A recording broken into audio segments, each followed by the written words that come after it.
cherché. Oui. C'est clair. Ouais. C'est clair oui. Ouais. C'est totalement. Ouais. Ça veut dire quoi, bien cherché? Bien cherché. Ils n'ont pas joué. Non, mais bien ils ont pas cherché. joué. Déjà à la pause, il y avait eu énormément d'occasions pour Rome. Et alors on se disait bon d'accord, ok, ils ont un matelas d'avance, mais enfin on se faisait la réflexion, on regardait le match, on se disait tiens, on va voir le deuxième but juste pour voir s'il va y avoir une réaction de Barcelone. Mais il n'y en a jamais eu. Il n'y en a jamais eu. Ils se sont fait marcher dessus, que ce soit dans le jeu, en termes d'occasion, dans l'intensité. Un café l'addition. Franchement, c'est ils n'ont pas joué ce match. Alors est-ce qu'ils pensaient que le matelas suffisait? Johan avait fait une réflexion juste avant le coup d'envoi en disant tiens, il rentre s'échauffer un quart d'heure, 20 minutes. Oui, mais ça c'est général. Ouais, alors en tout cas, ils ont continué à s'échauffer pendant le match parce qu'ils sont jamais rentrés dedans. Ils ont dû penser comme cadrés, certains de ce plateau qu'on pouvait mettre Dembélé, qu'on pouvait mettre tout le monde parce que c'était fait quoi. Ben non, c'était pas fait. Mais sans lui d'ailleurs, peut-être qu'avec lui, ça aurait été différent. Mais au départ, on parlait en disant pourquoi il fait pas des seeds et là non, il a essayé de mettre la meilleure équipe. Au départ, parce qu'ils pensaient peut-être que ça allait être compliqué, mais c'est vrai qu'ils n'ont pas répondu du tout. Ah, du tout. Et je trouve que Valverde, je ne sais pas si on va en parler, mais faire des changements tardifs, alors que son équipe prenait l'eau depuis le début, quoi. Et quand tu prends le deuxième, à un moment donné, tu essaies de renforcer quelque chose. Là, il n'y avait pas du tout de vie dans cette équipe.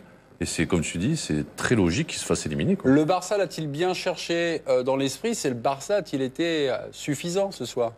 Forcément. Suffisant et insuffisant. Forcément, parce qu'il pouvait même perdre sans se faire éliminer. Là, c'est une défaite qui est tellement lourde face à une équipe qui est supposée inférieure, et ça s'était vu sur le match aller, que dans la il y avait quand même c'est un score assez gonflé. Il y avait eu une histoire de pénalty effectivement sur Dzeko qui pouvait éventuellement se siffler. Mais je pense qu'on est plutôt assez tous d'accord pour dire que le Barça est supérieur à la Roma, qu'après le match aller, ça ne devait pas faire un pli, mais c'est ce qui fait aussi la magie de ce sport-là, c'est que c'est jamais fini. Et même avec une équipe comme le Barça qu'on croit à l'abri de tellement ils ont gagné une compétition de cette suffisance-là, eux sont passés à travers. Donc c'est un bel avertissement. La différence, c'est qu'au match aller, moi, j'ai pas trouvé la Roma absente. À l'inverse de Barcelone aujourd'hui. Parce qu'aujourd'hui, ils sont ni suffisants, ni ce que vous voulez. Les Barcelonais, ils sont absents. Il n'y a personne sur le terrain. Il y a 11 mecs qui sont totalement absents. Un peu Ter Stegen, qui a encore... Après le troisième but, ça a joué. Oui, mais bon, et encore. Parce que la Roma les a laissés jouer. Il y a Ter Stegen qui a comment dire... Qui a retardé les chances, quand même. Qui a reculé au maximum l'échéance, mais autrement, les 10 autres sur le terrain, ils n'ont pas été bons. Oui, on est donc d'accord. Mais pourquoi sont-ils tous passés à travers? Peut-être qu'ils n'avaient pas l'engagement nécessaire pour faire un match de Ligue des Champions. Je sais qu'on va parler de Messi tout à l'heure, mais là, dans l'influence, aussi bien au match aller qu'au match retour, alors attention, en ce moment, il a des problèmes musculaires, donc c'est pas le vrai Messi qu'on voit. Même s'il a mis 3 buts. Il a mis 3 buts contre les Ganes, mais c'est que les Ganes. Là, on a vu clairement, en plus, il a pris des coups tout le match. Alors là, aujourd'hui, ils l'ont attendu et puis ils lui ont mis tout ce qu'il fallait lui mettre. Et le problème, c'est que quand Messi est pas là, là, on l'a vu clairement. Aujourd'hui, il y avait. Non, mais ça, on le sait depuis le début de la saison. Ah, mais là, c'est une dépendance beaucoup plus importante cette année. On le sait qu'avec Valverde, c'est beaucoup plus équilibré, c'est beaucoup plus défensif. On sait qu'il y a Messi, mais il ne faut pas dire que 3 buts marqués contre les Ganes, ce n'est que les Ganes. Marquer un triplé, c'est toujours un truc extraordinaire. On est d'accord. Non, mais ok, mais c'est pas le même enjeu, c'est pas la même chose. Tu joues pas la Roma. Est-ce qu'on peut regarder plus loin? Moi, je pense que déjà en huitième de finale, ils s'en sortent bien. Je pense que Barcelone s'en était bien sorti déjà au match aller contre Chelsea. D'accord. Il s'était fait démolir. Conte, il avait eu le plan parfait.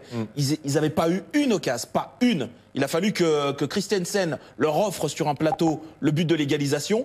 Mais dans le match, dans le contenu du match... Ça, on le dit après aussi. Mais non.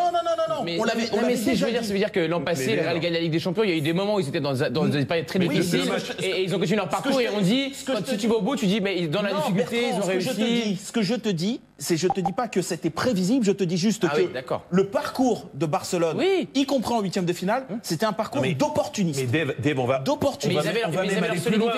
même aller plus loin. Si tu prends, tout le monde oubliera jamais le 6-1 contre le PSG. Mais tout le monde a un peu oublié le 4-0 de l'aller. Bien sûr. Où il s'était fait, pour le coup, marcher dessus. D'ailleurs, au tour d'après, inexistant. Et au tour d'après, en quart de finale, ils n'avaient pas existé. Ils avaient pris 3-0, 0-0 contre la Juve et ils n'avaient pas mis un but. Donc, si vous prenez la saison dernière, sur les 4 matchs éliminatoires qu'ils ont joués, il y en a un qu'ils ont vraiment bien joué. C'est du miracle. Voilà.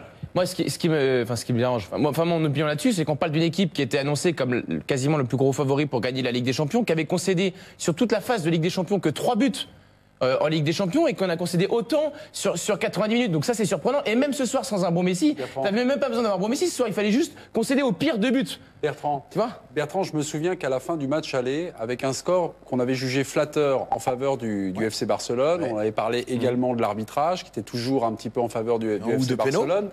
J'avais posé des questions. Alors, il y avait Johan, il y avait Olivier, je pense qu'il y avait Thierry. Je vous avais demandé... est-ce qu'on peut lister aujourd'hui le FC Barcelone? Est-ce qu'on peut finalement le positionner par rapport aux favoris? Vous m'avez tous dit que vous ne saviez pas, enfin en tout cas les personnes qui étaient là, on ne savait pas. Alors c'est vrai que le Barça a une tradition, c'est vrai que le Barça a l'habitude des derniers carrés. C'est le meilleur joueur du monde. Mais on a... Oui. Mais vous m'aviez répondu à l'époque, on ne sait pas forcément. Voilà. Alors il y a la tradition et tout ça. Voilà. Pour peut-être pondérer ce que vous venez de dire. Non mais j'entends bien, mais ça faisait quand même partie des équipes qui étaient quand même largement susceptibles de la gagner. Et il y a quand même une part d'inexplicable à ce qui est arrivé ce soir, dans la mesure où cette équipe-là s'est basée cette saison sur la solidité défensive, plus que sur le génie offensif. Là, on leur demandait pas de marquer, on leur demandait pas de gagner 2-0, on leur demandait juste, à la limite, tu faisais 0-0, tu perdais 2-0 devant ce que tu voulais, et ça passait. Et là, ils passent à côté de... Mais pourquoi c'est inexplicable? Si vous pensiez avant le match qu'il pouvait y avoir 3-0 pour la Roma, moi j'étais loin d'imaginer. Moi, je ne pensais pas qu'il y aurait 3-0 pour la Roma. Voilà, c'est tout ce que je dis. Mais quand tu dis c'est inexplicable... Non, mais une fois que tu as vu le match, oui, mais en avant-match, comment tu veux prévoir que le Barça va livrer un match pareil? C'est juste ça que je dis. Évidemment, sur les matchs, ils n'ont rien fait, ils sont absents. Donc la qualif de la Roma est méritée. Mais à prévoir, c'est compliqué. Je reviens à une de mes lectures au moment où le Paris Saint-Germain, donc après le match perdu contre le Real, c'était Xavi qui était monté au secours d'Unai Emery, nous avait expliqué un petit peu la force du Real et par rapport à la force du FC Barcelone. Xavi nous avait dit ceci, on avait appris ceci: le Real peut ne pas bien jouer, mais le Real peut gagner. Avec le Barcelone et avec le FC Barcelone, de Xavi, incarné par Xavi, le Barça est obligé, pour gagner, de bien jouer. Est-ce que déjà, donc, par rapport à cette lecture de Xavi, il y avait peut-être une cote d'alerte qu'on n'a pas forcément donnée à nos téléspectateurs ce jour-là, mais avec cette lecture-là, historiquement, historiquement, ce qui s'est passé ce soir. Je ne sais pas si ça peut expliquer ce qui s'est passé ce soir, mais historiquement, au moins dans l'époque moderne du football, le Real a toujours été une équipe... souvent été une équipe qui a une capacité de cynisme plus grande que celle de Barcelone. Tout à l'heure, on parlera de Valverde et du fait que peut-être aussi il est allé à rebrousse-poil de ce qui fait l'identité profonde de Barcelone dans le jeu. Mais moi, je rejoins Xavi là-dessus. Je pense que Barcelone, pour tout ce qu'il est, profondément, c'est-à-dire qu'on ne peut pas dire qu'il n'y a pas de culture de club, Barcelone, c'en est un. Et je pense que là-dessus, comparé au Real Madrid, c'est un club dont le jeu est moins cynique. Et le Real Madrid a déjà gagné des Ligues des Champions en étant très mauvais. J'ai pas vu Barcelone gagner une Ligue des Champions en étant mauvais. Il y a X-Foot, je vous fais réagir parce que voilà, comment borner, comment placer cette soirée qu'on est en train de vivre. Attendez, parce que y avait une réflexion qui était intéressante. On parlera du pénalty accordé par Clément Turpin, mais... Turpin, c'est pas lui qui le siffle. Hein. Ouais, c'est son assistant qui est derrière qui lui signale. Nous assistons ce soir à un exploit exceptionnel qui rentre... Nous assistons ce soir à un exploit exceptionnel qui rentrera dans l'histoire du football italien. Comme ce qu'il faut on peut le dire. Même, pardonnez-moi, c'est pas le foot français, c'est le foot italien, donc habitué quand même à gagner des Coupes d'Europe. Oui, mais habitué à remonter 3 buts au Barça, ça c'est pas la même chose. C'est la Roma, là, on parle pas de la Juve, on parle même pas de l'Inter ou du Milan de la grande époque, on parle de la Roma, qui certes a été un finaliste de la Ligue des Champions il y a très longtemps, à l'époque où ça s'appelait la Coupe d'Europe des clubs champions, contre Liverpool d'ailleurs. Mais c'est pas une équipe habituée à ce genre d'exploit. Voilà, tout simplement. Dans l'histoire de la Ligue des Champions, c'est-à-dire qui commence en 1992, c'est la première fois qu'ils atteignent les demi-finales. Première fois en 5, le Barça est éliminé, donc en phase d'élimination directe après s'être imposé au moins par 3 buts. C'est une manière de répondre à l'exploit un des exploits du foot italien, parce que c'est quelque chose qui n'avait jamais été fait. Ok, il y a un truc à signaler, c'est que si les résultats de demain se confirment, c'est-à-dire si le Bayern et le Real se qualifient, on aura donc un club allemand, un club anglais, un club italien, un club espagnol, et que la grande probabilité, si l'OM malheureusement se qualifie pas en Europa League, c'est qu'en demi-finale, on ait un club allemand, un club anglais, un club espagnol, un club italien. Un duplicat. Voilà. Un duplicat entre la C1 et la C3. On revient sur le tweet qu'on avait laissé passer. Regardez, il faut féliciter Clément Turpin pour son excellent arbitrage. Il a su siffler penalty contre le Barça, c'est Anthony Larcher. Correction du président Johan Micot en disant non, son assistant qui lui a signalé qu'il y avait éventuellement faute. Alors attention. Penalty pour l'heure, en faveur d'un adversaire du Barça, c'est assez exceptionnel. Et on n'était pas tout à fait d'accord avec la lecture de cette action, avec notre président Johan Mikou. Il y a un duel entre Piqué et Dzeko. Moi, je vois un penalty donc évident pour la Roma. Vous êtes, Jo, un peu plus pondéré par rapport au jeu de corps et par rapport au duel qu'il y a entre Dzeko et Piqué. Dites-nous, racontez-nous pas tout de suite les images. Il y a faute de Piqué sans problème. Mais pour moi, il y a une faute de comment il s'appelle, de Dzeko avant. Il lui arrache le maillot, mais bon, après, c'est un jeu de corps, ça se siffle pas, mais c'est vrai que derrière, il y a faute de Piqué sans hésitation. La première faute est de Dzeko. Moi, sur l'image, je vois que Dzeko attrape le maillot de Piqué. Après, le truc. Pardon, mais éventuellement, si la Roma n'avait pas obtenu le pénalty, ça n'aurait pas non plus été un scandale, Jo. Non, mais s'il n'obtient pas le pénalty, il faute sur Piqué.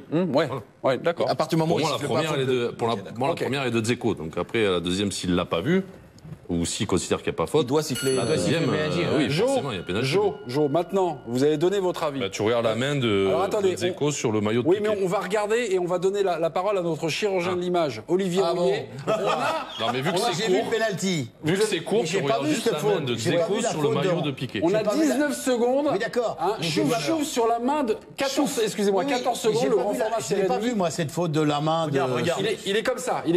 Oui, non, mais ça, Attends, allez-y, mon petit, vous étiez un attaquant.